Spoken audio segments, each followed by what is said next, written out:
Olá, sejam bem-vindos. Eu sou o André Sobreiro e, como vocês estão vendo já no banner aí, esse é o 70º encontro para estudo do livro Céu e o Inferno, obra fundamental do Espiritismo, obra de autoria de Allan Kardec.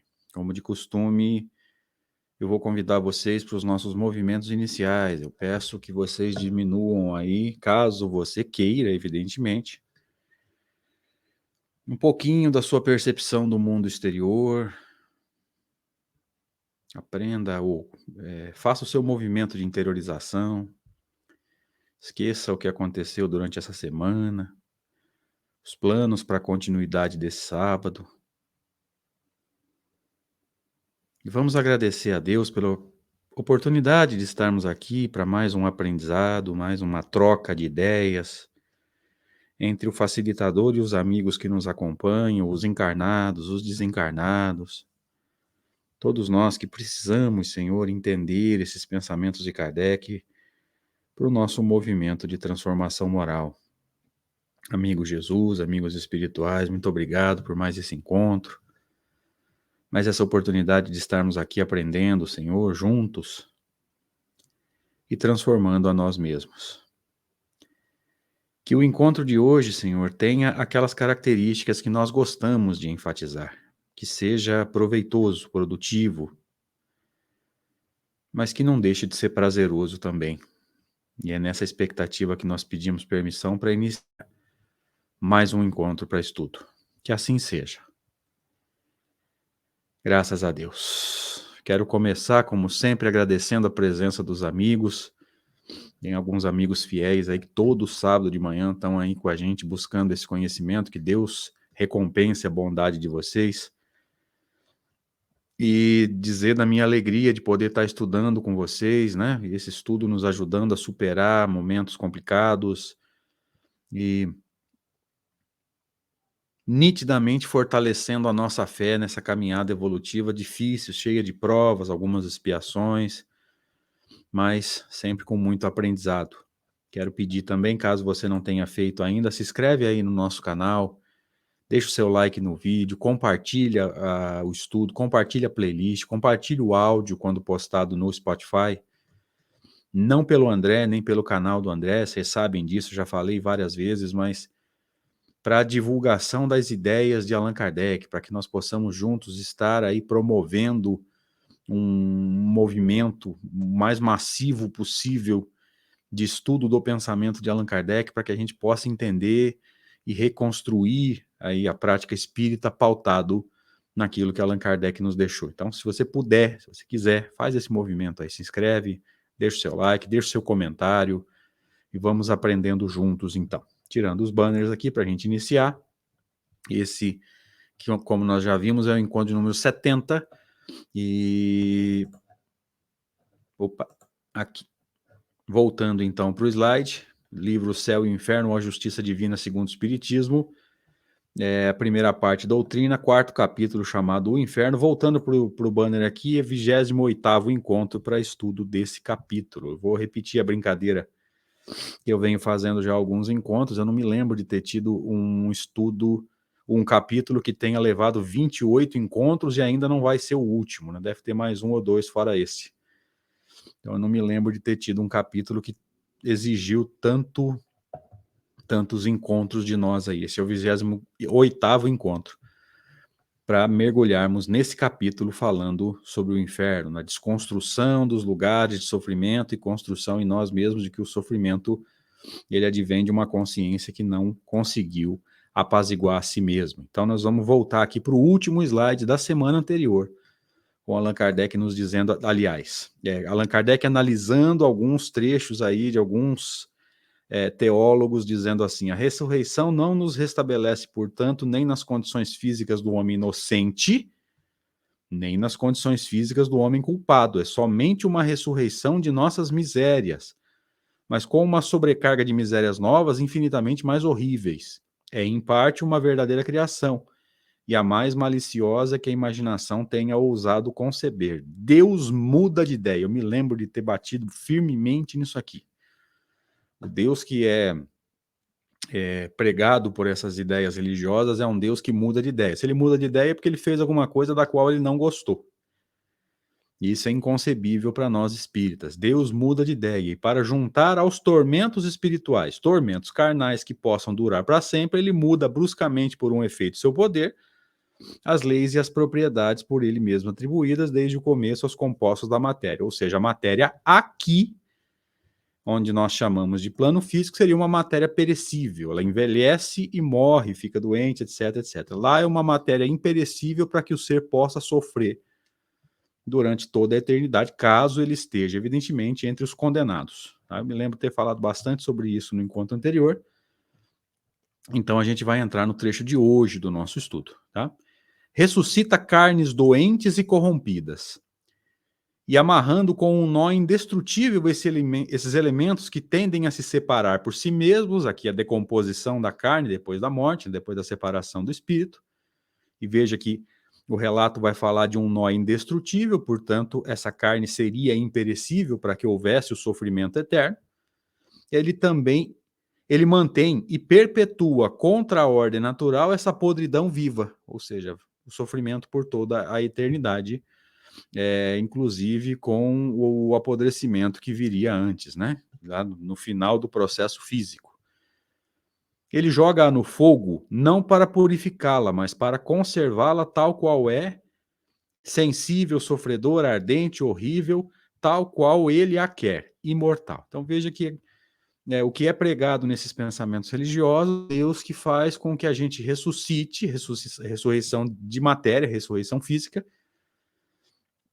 e uma matéria imperecível para que possa, no caso dos condenados, sofrer eternamente, apodrecendo e jogando no fogo. Veja que ele falou em fogo não para purificação, porque o Apocalipse, salvo engano, vai trabalhar com a ideia do fogo que purifica. Aqui não, é um fogo só para machucar mesmo, né, e para causar tormentos aí pelo máximo de tempo possível. Então veja que Deus mudou de ideia. Então, durante a vida, a matéria é regida por certas leis, depois da morte, ou depois da ressurreição, outras leis que fazem essa matéria imperecível, tão imperecível que vocês viram aqui no começo, aí amarrando com um nó indestrutível esses elementos que tendem a se separar por si mesmos, ou seja, lá não acontece o processo de decomposição de matéria que nós vemos aqui. Veja que Deus muda de ideia. Aqui a matéria é de um jeito, depois da ressurreição a matéria segue outras leis. E os teólogos prosseguem. Faz-se de Deus, por esse milagre, um dos carrascos do inferno, pois se os condenados não podem imputar, senão a si mesmos, seus males espirituais, podem, em contrapartida, atribuir os outros a ele. Era demasiado pouco, aparentemente, abandoná-los após a morte à tristeza, ao arrependimento e todas as angústias da alma que sente que perdeu o bem supremo. Veja que aqui está a justiça para o espiritismo.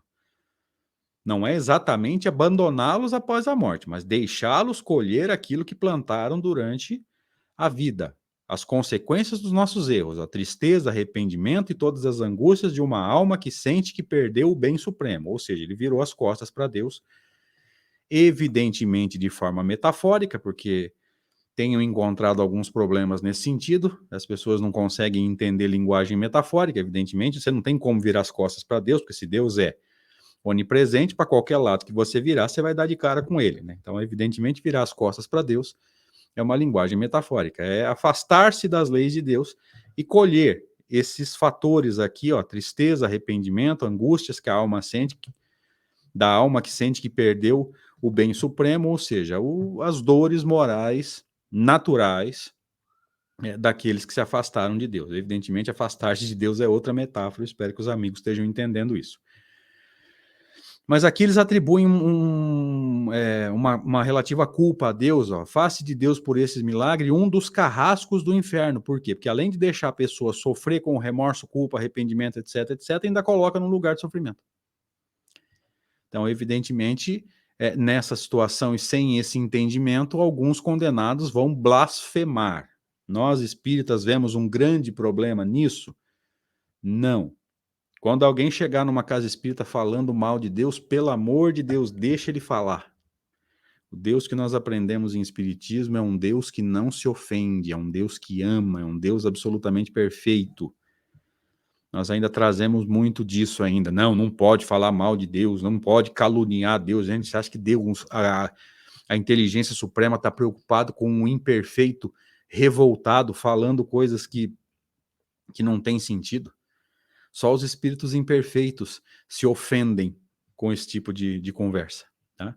Então, evidentemente, voltando para o assunto, eu fiz um pequeno adendo aqui, os revoltados vão colocar a culpa em Deus. Não só por permitir esse processo de colheita da tristeza, do sofrimento, da angústia, do arrependimento, em alguns casos da culpa, mas esses que acreditam na existência desses lugares de sofrimento eterno vão dizer que Deus é um carrasco, por quê? Porque ele cria e permite esses lugares de sofrimento, ou permite que se crie, vai depender da crença, né? E aí não vamos discutir crença aqui, nós estamos discutindo o pensamento central, ok? Deus irá, segundo os teólogos, buscá-los nessa noite no fundo do abismo. Ele os trará um momento à luz, não para consolá-los, mas para revesti-los de um corpo hediondo, flamejante, imperecível, mais contaminado do que a túnica de Dejanira, e só então ele os abandona para sempre. Veja que o Deus que é pregado nessa situação é um Deus carrasco mesmo, ou seja, um Deus que nós, se fôssemos aí estudiosos da lei, chamaríamos de criminoso, né, ou assassinato com requintes de crueldade. Não é exatamente o Deus que nós encontramos em Espiritismo. Nós encontramos em Espiritismo um Deus que abre todas as portas ao arrependimento. Ah, mas André, o arrependimento dói? Dói. Na verdade, se a gente for ler, for pensar ao pé da letra, pode doer. O remorso dói. A culpa dói. O arrependimento nem sempre. Toda vez que eu digo, olha, não devia ter feito isso, me desculpe, eu estou me arrependendo. O remorso e a culpa são processos um pouco mais dolorosos, né? Mas pensemos nisso, gente.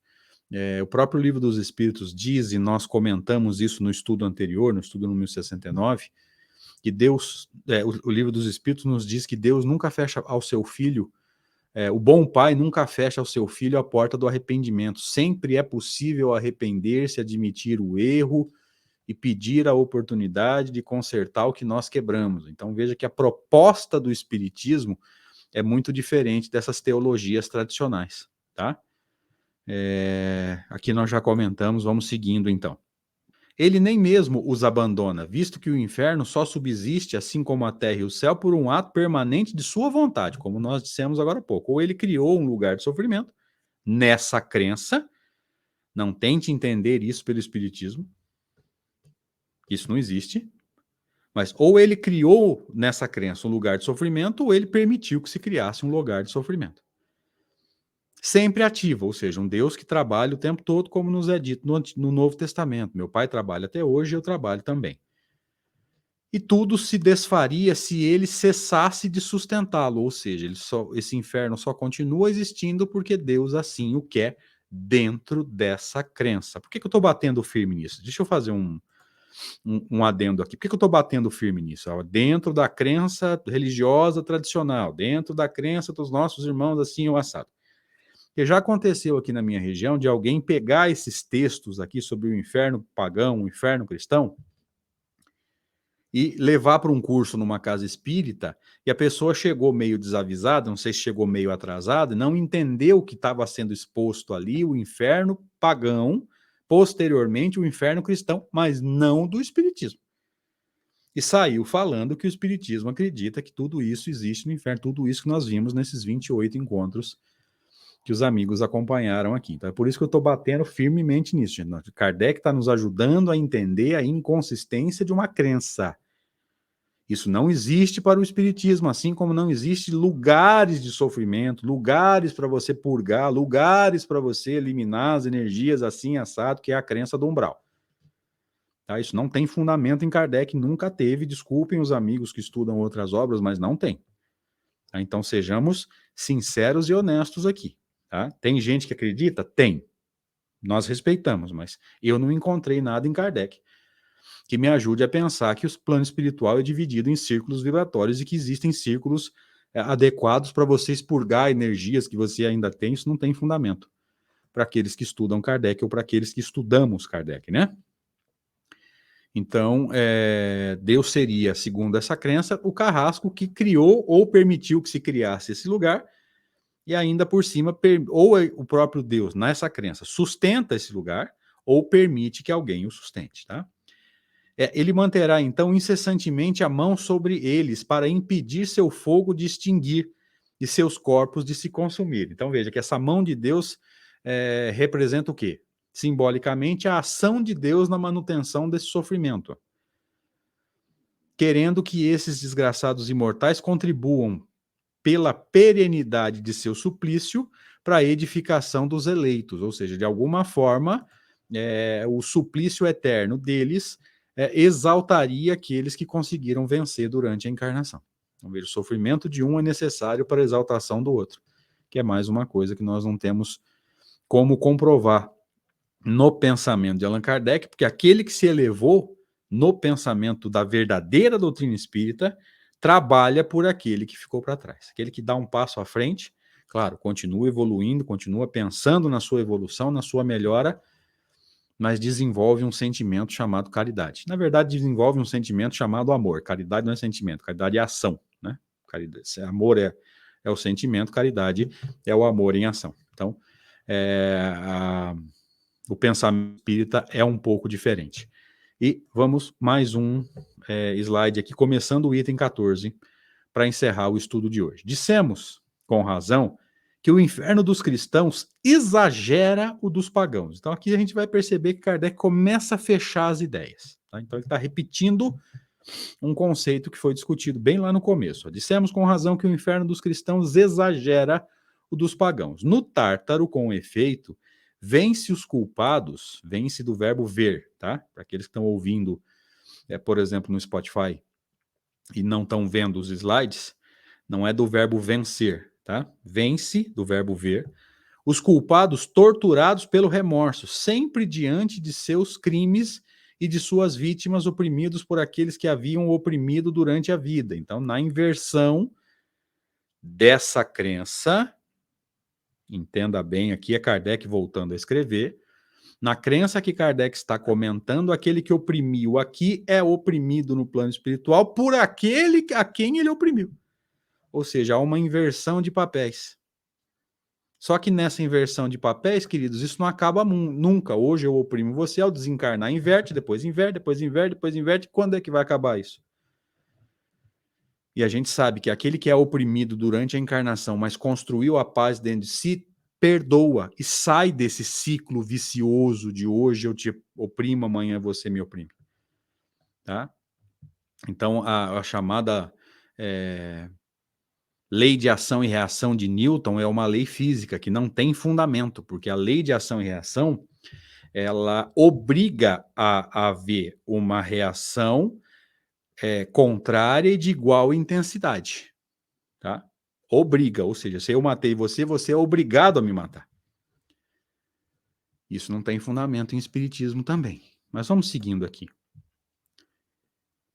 Vem-se fugir da luz que os penetra e procurar em vão escapar aos olhares que os perseguem. O orgulho é aí abaixado e humilhado. Todos carregam seus estigmas de seu passado. Estigma seria uma marca, tá, gente? Como se fosse aquelas marcas perispirituais que alguns espíritos fizeram menção e que também não tem fundamento na obra de Allan Kardec. Todos são punidos por suas próprias faltas. Aí tudo bem. Né? Princípio de causalidade. Só que a gente sabe que isso aqui é um pouco diferente na obra de Kardec, porque a punição está no sentido de eu quebrei, eu volto para consertar, não é exatamente uma punição. Eu tenho que voltar para consertar aquilo que eu quebrei, não é uma punição, uma oportunidade de aprendizado. O conceito muda um pouco, né? A tal ponto que, para alguns, basta abandoná-los a si mesmo e se julga inútil acrescentar outros castigos. Aqui faz um pouco de sentido para nós espíritas. Porque aquele que não tem paz, basta você deixar que ele colha a ausência da paz e ele vai, por si só, colher o que ele plantou. Quando é que ele vai perceber isso? Quando ele tomar consciência do processo. Tomando consciência do processo de que ele não construiu paz em si, a coisa muda.